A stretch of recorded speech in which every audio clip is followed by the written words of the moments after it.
সন্ধ্যাবেলায়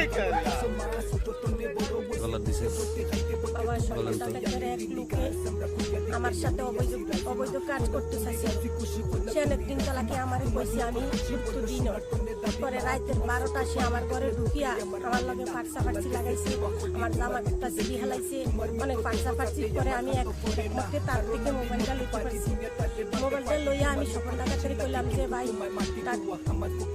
মোবাইলটা লইয়া আমি দৌড়ালে বাড়িয়েছি, বাড়িয়ে সকল টাকাতারি করলাম যে আপনার লোকে আমার লোকে ফাটসাফাটসি করে অনেক দিন তালাকে আমার হঠাৎ আমি তার সাথে অবৈধ কাজ করতাম। আমি বলছি না, আমি কোনোদিন আমি 5 ওয়াক্ত নামাজ পড়ি, আমি কোনোদিন একটা কাজা করি না, 1 ওয়াক্ত নামাজও কাজা করি না, আমি ভাই এই কাজে যাবো না। তারপর দিয়ে সকল টাকাতে বিচার করবো করে আমার কয়দিন ঘুরেছে, বিচার করে না। একটা ছলনা করি মহিলা লাগাই দিয়ে আমারে এমন মার দিছে, মার দিয়ে আমারে